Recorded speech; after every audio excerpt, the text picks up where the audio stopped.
Several years ago, a group of my single girlfriends and I decided to take a cruise. Now, there'd been a lot of discussion leading up to that decision, where to go, what to do, but it came down to one thought, and that was that if single women go on cruises, single men must go on cruises too.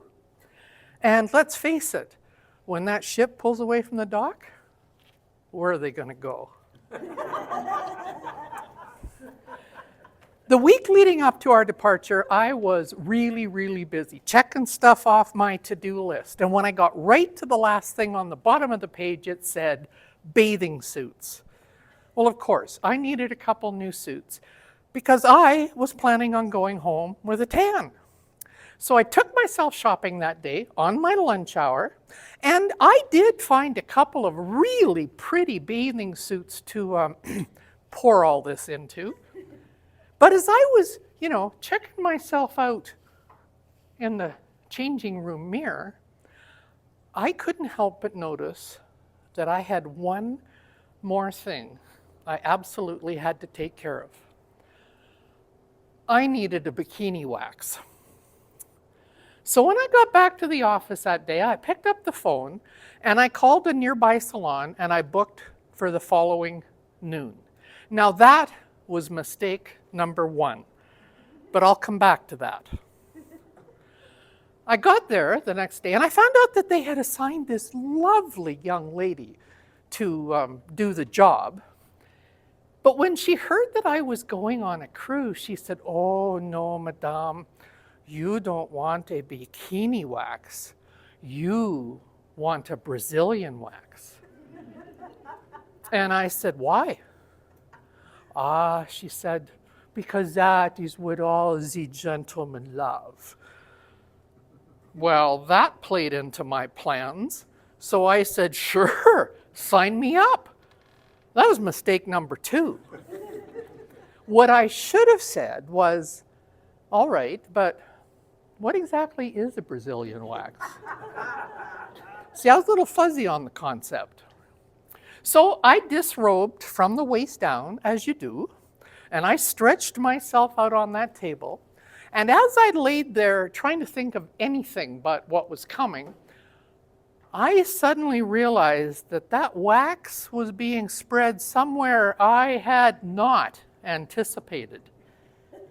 But before I could say, "Excuse me," suddenly rip and whoa! Agony. Agony. I thought my nether regions were being devoured by fire ants. But the pain subsided, and when I finally got to where I could think straight again, I realized I had a monumental decision to make. What to do about the other half? So I took a quick look, and I couldn't help but note that it was kind of lopsided down there.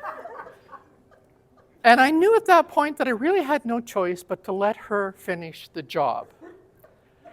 But at the same time, the other half of my brain started to talk, and it said, "But Laura, this time you know what to expect. This time you're going to have a chance to brace yourself. This time it won't hurt quite so bad." And that was mistake number three. I grabbed on to the edge of that table.